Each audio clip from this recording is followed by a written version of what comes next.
So on this side of the paper, I have the citizen, the persona, the mask. This is the person, the man that becomes something that is fake. God is no respecter of persons. So on this side, the state is the creator. This is the form.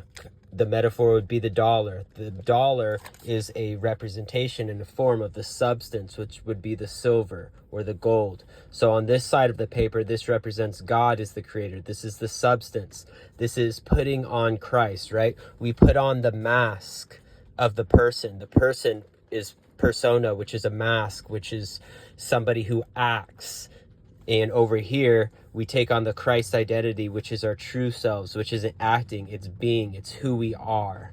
That is who we are. This is who people say that we need to be. This is this. It's a representation of this. This is this. This is what it is. It is not acting, it is being.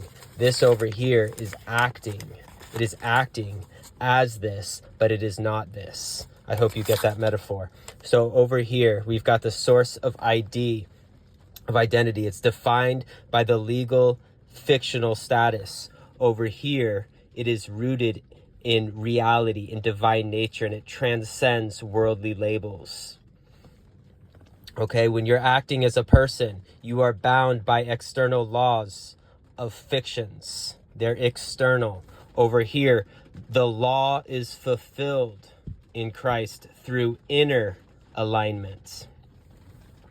The nature of the law is external control, fear of punishment and reward system. You act good because you're afraid.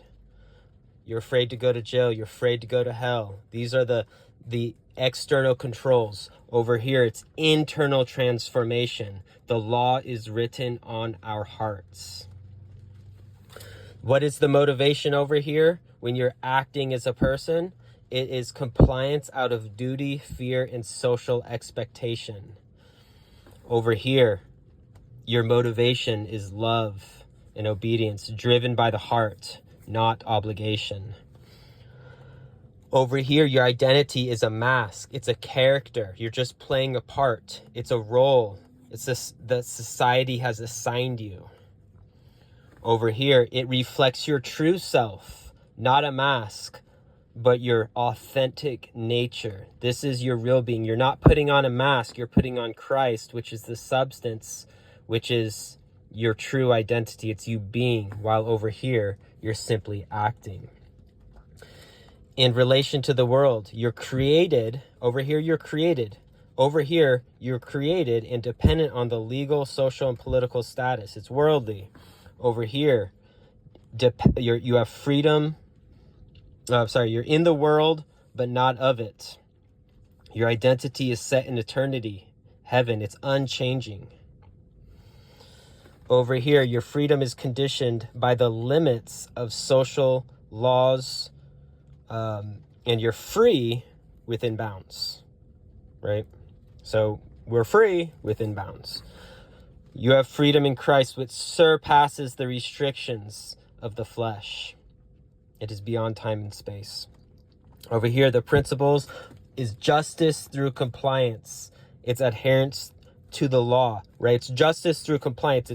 It's the letter of the law, not the spirit of the law. Over here, it's grace through love. It's the law of love, and it fulfills all laws.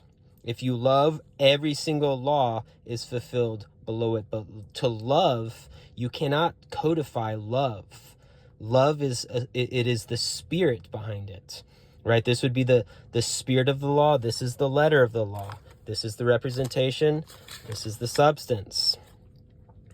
Over here, transformation. You transform from a man to a person by conforming to social norms and expectations. It is changing. Your social norms and expectations are constantly changing.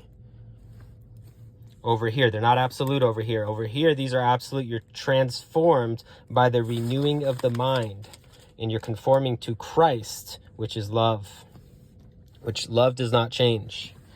Allegiance is to the worldly system, Babylon, God's kingdom, kingdom of heaven.